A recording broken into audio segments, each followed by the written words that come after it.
Hari ini saya Sirajuddin CGD Angkatan 7 Kabupaten Bantaeng bersama dengan rekan saya Ibu Sulfitri Febrian atau biasa dipanggil Fitri akan melakukan kegiatan supervisi klinis sebagai bagian dari refleksi kemampuan diri dan nantinya akan menjadi bahan pengembangan kompetensi kami sebagai guru. Baiklah, saya akan menyapa terlebih dahulu Ibu Fitri. Assalamualaikum Bu Fitri. Waalaikumsalam Pak. Bagaimana kabarnya hari ini? Alhamdulillah sehat Pak. Alhamdulillah. Baik Bu Fitri, sebelumnya bisakah Ibu memperkenalkan diri terlebih dahulu? Bisa Pak. Saya Sulfitri Febrian. Saya guru mata pelajaran prakarya di SMP Negeri 1 Bisapu. Hari ini saya serta Pak Sira akan melaksanakan supervisi di kelas 9F dengan materi kerajinan berbasis media campuran. Ya, terima kasih Bu atas perkenalannya. Jadi Ibu Fitri, bagaimana perasaannya saat saya akan melakukan supervisi? Pertama, saya sangat senang karena diberikan kesempatan untuk dapat melakukan refleksi diri, sehingga saya dengan bantuan rekan sejawat sehingga saya dapat mengetahui hal-hal yang sudah baik dalam kompetensi saya sebagai guru, serta hal-hal yang mesti diperbaiki sebagai guru. Wow, luar biasa responnya Ibu. Lalu apa hal yang Ibu ingin kembangkan dalam supervisi kali ini, baik dari segi murid maupun dari segi Ibu sendiri?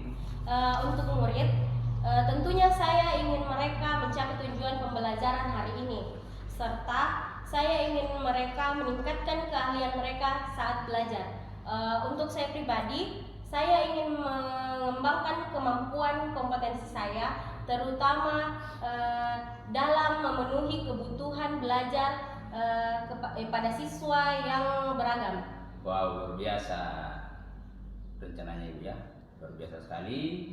Terus dengan rencana seperti itu, apa tantangan yang Ibu hadapi dalam mengajar mata pelajaran yang diampu selama ini? Tantangannya saat proses pembelajaran terkadang siswa kurang aktif, atau dia merasa bosan pada saat proses pembelajaran tersebut. Jadi dengan kondisi seperti itu, kira-kira persiapan apa yang Ibu lakukan untuk supervisi kali ini? Persiapan saya adalah saya menyiapkan materi sebelum masuk ke kelas.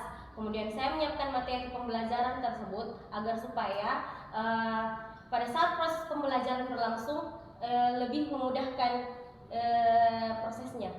Baik Bu Fitri, terima kasih sudah memberikan informasi sebelum kita melakukan supervisi di kelas. Sama-sama Pak. Sekian, Assalamualaikum warahmatullahi wabarakatuh. Waalaikumsalam warahmatullahi wabarakatuh.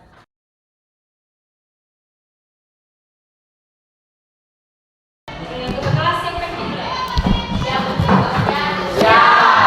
1, 2.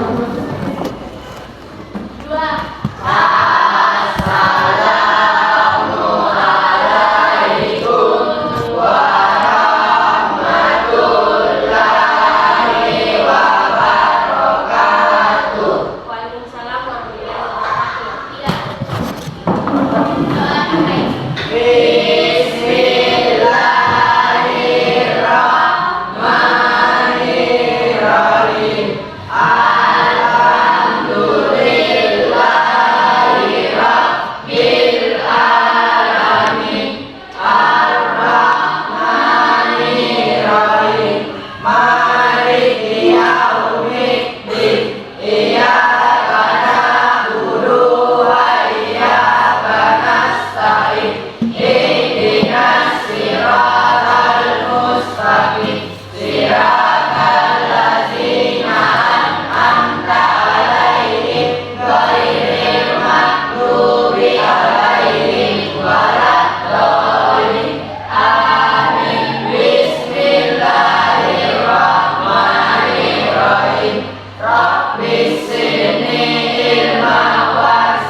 Aulia. Ada Bu. Awalul. Ada Bu. Chelsea. Ada Bu. Dewi. Ada Bu. Dimas. Ada Bu. Sakit? Eka. Ada Bu. Fauzan. Bu. Fauzi. Bu. Restu. Ada Bu. Muhammad Sulkadri. Muhaimin. Bu. Takwa. Riri. Ade.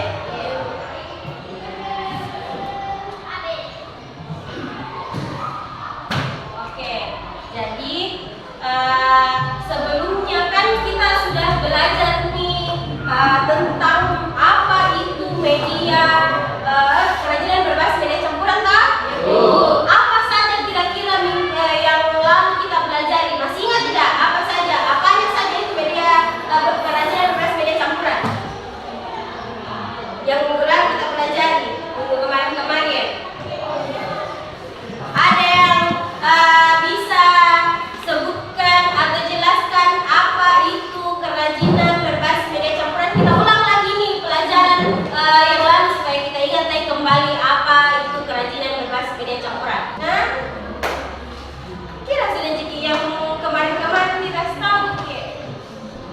Sudah dipelajari kan?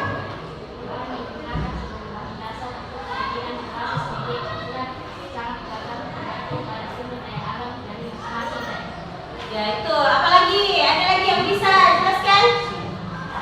Apa itu kerajinan berbasis media campuran? Nah sudah jadi jelaskan Ki kemarin menjawab Ciki juga.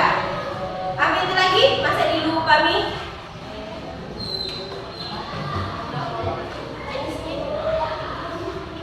Kerajinan berbasis media campuran. Dari kata campuran,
Plastik.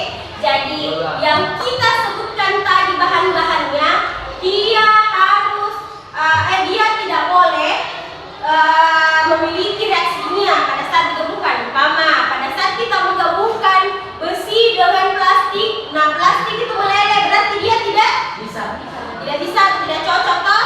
Jadi tahu betul jenisnya, jenis bahan dasar yang harus kita ketahui untuk kerajinan berbasis media campuran.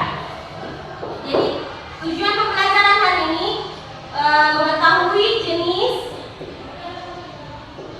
bahan dasar kerajinan berbasis media campuran.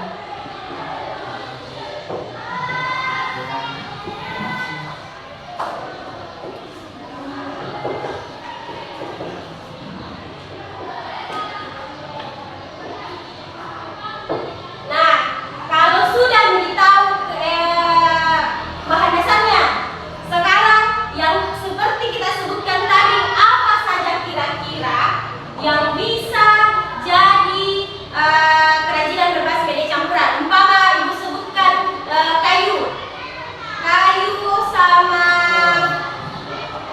apa bisa pasangannya kayu kalau mau dijadikan bahan kerajinan berbasis media campuran. Apa biasa bisa digabungkan sama kayu? Kaca. Apa lagi? Logam.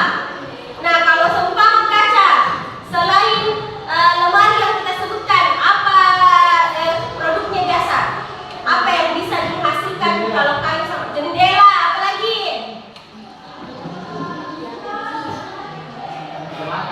Apa? Meja makan. Apa lagi? Masih ada kira-kira? Cermin. Apa lagi? Satu tip. Kayu. Apa kira-kira? Kerajinan yang selain yang kita sebutkan tadi. Kaca sama kayu. Selain jendela, meja makan, apa lagi? Lemari tadi sudah. Apa lagi? Apa lagi kira-kira? Kalau saya sebutkan paling plastik sama rotan. Plastik sama rotan, apa kira-kira? Bahan kerajinan kerajinan berbasis media campurannya. Apa kira-kira produknya kalau plastik sama rotan digabungkan? Apakah bisa? Plastik dengan kayu juga. Apa? Ya, plastik sama apa?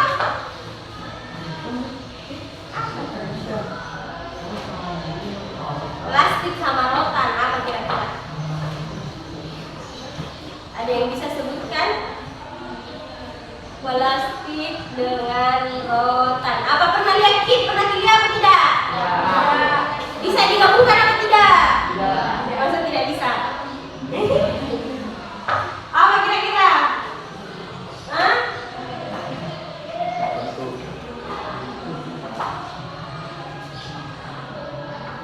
Apakah kerajinan berbasis media campuran bisa digunakan alam dengan buatan? Bisa campur alam dengan buatan? Buatan dengan buatan? Buatan dengan buatan. Bisa tidak? Ada prinsipnya tuh?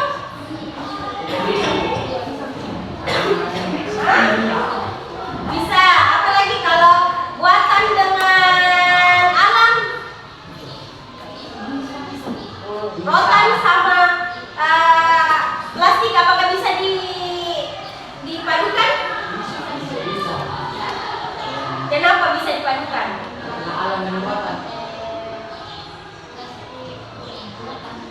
Apakah salah satu bahan yang digabungkan itu tidak dirugikan nih?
Kalau teko teh apa bisa disebutkan, ada tuh teko dari keramik, toh yang biasa kayaknya kalau zaman sekarang jarang nih ada teko-teko keramik seperti itu. Biasanya nenek tato banyak. Nah, kalau teko keramik kira-kira apakah dia bisa disebut kerajinan berbasis media campuran? Kenapa? Nah, apa? Karena apa? Karena ada apanya? Apa saja? Apa kira-kira campurannya? Bahan campurannya? Rotan sama keramik. Jadi kita bisa sebutkan bahwa itu produk kerajinan berbasis media campuran kalau dia pertama lebih dari satu, bisa dikurangi bahannya, bisa ditambahkan, toh? Apa lagi ciri-cirinya? Tidak merugikan bahan lain pada saat dicampur, toh? Kalau umpama begini Pak Le, saya sebutkan contoh kasusnya meja toh? Ini meja sudah kuno nih, toh? Sudah kuno nih. Terus mau bosan nih ibu, mau nih suasana baru, mau ibu ganti ini meja menjadi lebih estetik kalau anak-anak zaman sekarang toh, supaya lebih estetik, ubah ini bentuknya menjadi bulat atau berbentuk entah itu ujungnya kasih gelombang-gelombang kan gitu toh. Nah, terus ibu mau kasih kaca di atasnya, apakah dia termasuk kerajinan berbasis media campuran? Termasuk. Kenapa? Menggunakan dua bahan yang berbeda. Pertama, apa lagi? Kayu dan kaca. Selain menggunakan bahan yang berbeda, apa lagi? Berdasarkan isinya apa? Mengurangi bahan. Jadi toh, mengurangi bahan itu termasuk kerajinan berbasis media campuran. Apa lagi? Ada lagi? Sudah tadi pendapat mengurangi. Apa lagi? Ada lagi satu. Prinsipnya coba. Satu bit.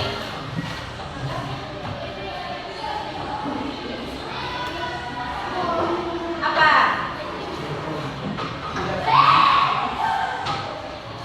Sebut tadi. Hah? Menambah keindahan atau membuat lebih estetik. Toh itu termasuk prinsip kerajinan berbasis media campuran. Nah, sekarang karena sudah tahu jenis-jenisnya, bahannya apa saja yang bisa kita gunakan, sama produk-produk kerajinan berbasis media campuran, sudah juga tahu prinsipnya karena yang lalu sudah dipelajari. Sekarang ibu mau kasih tugas pada perkelompok J, toh? Tapi peraturannya seperti ini. Ada di sini sebentar tempel ini, toh? Tempel di atas. Kalian ambil bebas mau pilih pertanyaan seperti apa. Masing-masing pilih dulu siapa ketua kelompok. Terus dia yang mewakili naik ambil pertanyaannya. Di bawah sini ada poin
Sudah? Nah, kelompok 1 selesai. Coba perwakilan kelompok 1 orang tuh, kalau tidak berani 1 orang. 2 orang naik, bacakan jawabannya.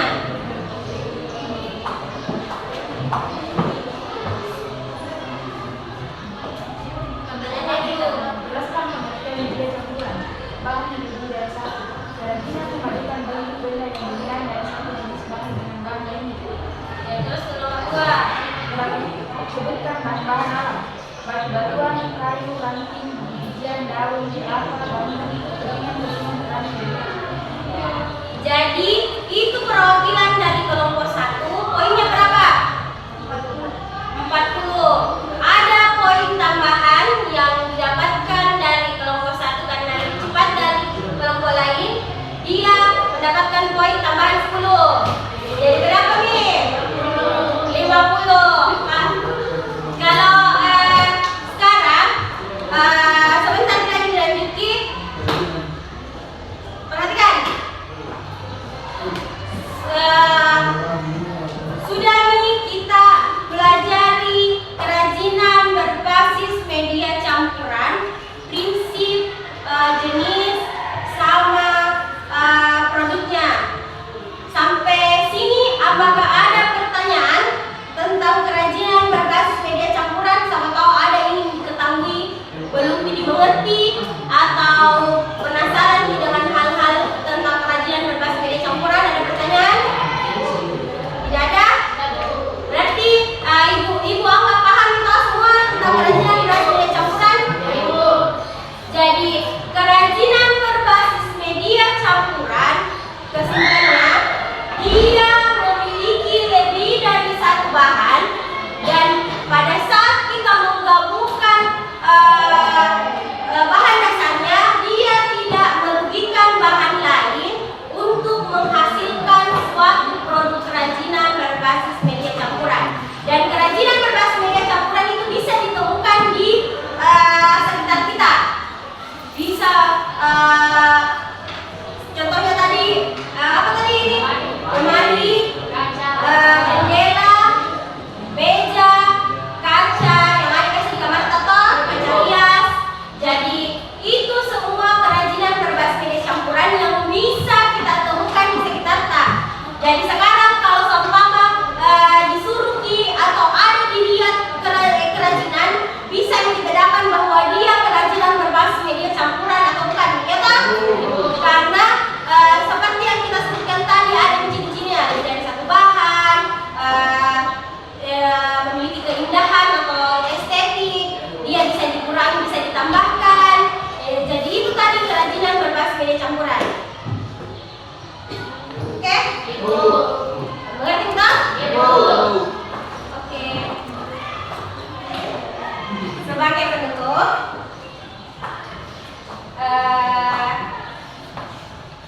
rajin-rajin semua belajar. Oke, Bib? Sekian pelajaran hari ini.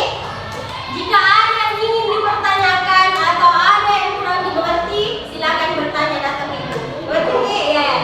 Assalamualaikum warahmatullahi wabarakatuh. Waalaikumsalam warahmatullahi wabarakatuh. Belajar Pancasila, kita bernafas dalam sila-silanya. Kita belajar Pancasila, ayo kita jaga untuk. Ya, assalamualaikum warahmatullahi wabarakatuh. Saya Sirajuddin, CGP Angkatan 7 Kabupaten Bantaeng. Pada hari ini hadir bersama rekan sejawat saya, Ibu Sulfitri Febrian, sebagai coach, dan alhamdulillah didampingi oleh Bapak Pengajar Praktek Pak Ero Mutuasemi dalam kegiatan pasca observasi, di mana pada kegiatan ini bertujuan untuk meningkatkan kualitas belajar sesuai dengan kebutuhan belajar guru. Ya, baik Ibu Sufitri, apa kabar hari ini? Alhamdulillah baik Pak. Ya, perasaan senang, bahagia? Bahagia. Ya, baik. Dari kegiatan observasi yang sudah dilakukan di kelas, tentunya banyak hal yang perlu kita diskusikan bersama. Baik, saya mulai. Dalam kegiatan pembelajaran di kelas kemarin, bagaimana Ibu menilai sendiri performa dalam kompetisi tadi? Performa saya tadi masih ada yang perlu diperbaiki, terutama dalam memancing siswa lebih aktif dalam pembelajaran. Kira-kira apa yang membuat Ibu menilai seperti itu? Karena pada saat saya melakukan atau memberikan pertanyaan pematik kepada murid, masih banyak dari murid tersebut yang belum antusias dalam menjawab pertanyaan. Oke, baik Bu Putri. Apakah boleh saya menyampaikan hasil pengamatan yang selama di kelas? Ya, mungkin yang pertama untuk Ibu Fitri, pelajaran kelas ini sudah menunjukkan pembelajaran yang mengarah pada indikator berbeda pada murid. Karena dalam proses pembelajaran sudah melibatkan murid, baik dalam ruang kesempatan bertanya maupun dalam diskusi kelompok. Ya. Kemudian saya melihat bahwa kegiatan pembelajaran itu sudah sesuai dengan standar. Meskipun demikian, dari pengamatan ini bagaimana pendapat Ibu Fitri? Alhamdulillah, kalau menurut Bapak seperti itu, terima kasih. Ya, jadi begini Bu Fitri. Namun demikian, tentunya saya juga melihat hal-hal yang masih bisa dikembangkan lainnya. Oke. Misalnya saat pembelajaran saya mengamati Ibu Fitri melakukan pembelajaran itu, yang pertama di dalam kelas belum yang dilakukan adalah penerapan budaya positifnya, karena saya melihat itu hari masih ada siswa yang panjang, mungkin perlu pembinaan, perlu bagaimana dia lebih menunjukkan disiplin positifnya. Ya, kemudian dalam proses pembelajaran Fitri menggunakan metode ceramah yang sebaiknya Fitri jangan terlalu mendominasi ya. Ya, artinya lebih banyak kepada siswanya. Ya, jadi kemarin itu metode ceramah sangat mendominasi di kelas. Ya, jadi bagaimana bisa menunjukkan metode pembelajaran, kemudian hal-hal yang garis besar materi itu, kemudian bagaimana dia diarahkan anak-anak itu membahas itu. Kemudian yang berikut, dalam kegiatan diskusi kelompok masih diferensiasinya belum nampak karena belum dikelompokkan sesuai dengan kebutuhan siswanya, terutama pada profil ini ya, pada minatnya, bahwa misalkan ada anak yang senang dengan tayangan video, mungkin dikelompokkan sendiri, atau ada yang senang dengan gambar, atau mungkin ada yang senang dengan teks literasi.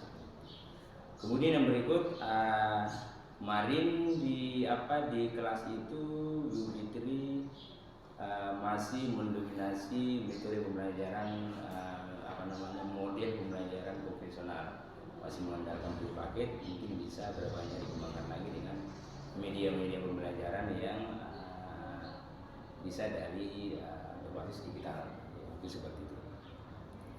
Ya, bagaimana menurut Bu Fitri dengan Alhamdulillah, dengan hasil pengamatan Bapak, saya bisa memperbaiki kembali apa-apa yang bisa saya perbaiki ke depannya.